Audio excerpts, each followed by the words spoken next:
সমকাজী সমবেতন প্রদানের নির্দেশ দিয়েছে উচ্চ আদালত। সেই নির্দেশ কার্যকর করার দাবিতে স্বাস্থ্য অধিকর্তার কাছে ডেপুটেশনে মিলিত হয়েছেন স্বাস্থ্য দপ্তরের কর্মরত কেজুয়াল কর্মীরা। সোমবার এই দাবিতে একটি স্মারকলিপি অধিকর্তার হাতে তুলে দিয়েছেন কেজুয়াল কর্মীরা।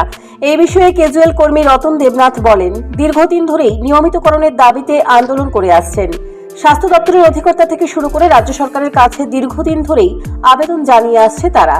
ইতিমধ্যেই তারা তাদের চাকরিতে 10 বছর পূর্ণ করেছে। সেই মোতাবেক তাদের নিয়মিত হওয়ার কথা, কিন্তু রাজ্য সরকার তাদের নিয়মিত না করে স্থগিত করে রেখেছে প্রক্রিয়া। ফলে তারা বাধ্য হয়ে উচ্চ আদালতে একটি মামলা দায়ের করেন, যার মূলে মহামান্য হাইকোর্ট 13ই মে একটি রায় দেয় যে যদি নিয়মিত না করা হয় তাহলে যেন সমকাজে সমবেতন দেওয়া হয়।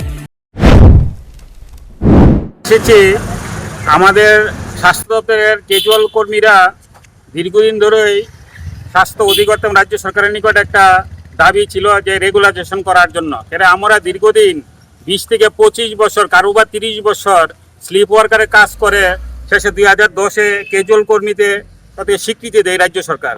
এই মূলে আমার 10 বছর কমপ্লিট হওয়ার পরে রেগুলার হওয়ার কথা ছিল, কিন্তু বর্তমান রাজ্য সরকার এটা বর্তমানে ক্যাপ্টেন হোল্ড মানে স্থগিত করে রেখেছেন, যার জন্য আমরা দীর্ঘদিন এই বিষয়ে আলাপ আলোচনা করেছি প্রশাসনের সঙ্গে, কিন্তু কোনো আমরা সুউত্তর পাইনি। ফলে আমরা বাধ্য হয়ে আমরা মহামান্য হাইকোর্টের কাছে দ্বারস্থ হয়েছিলাম।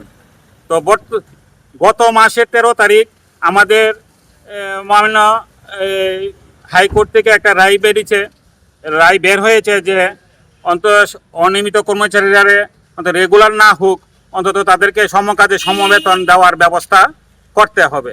তা এই রায় কপি নিয়ে আজকে আমরা স্বাস্থ্য দপ্তরের নিকট এসেছি। আমরা ডাইরেক্টর সাহেবের সঙ্গে আমরা কথা বললে আমাদের সেই দাবি। কেজুয়াল কর্মীরা স্বাস্থ্য দপ্তরের অধিকর্তার নিকট উচ্চ আদালতের রায়ের কপি তুলে দিয়েছেন। কেজুয়াল কর্মীদের নিয়মিতকরণের বিষয়ে স্বাস্থ্য দপ্তর কি পদক্ষেপ গ্রহণ করে সেদিকে তাকিয়ে কেজুয়াল কর্মীরা। Bureau report, news prime Tripura.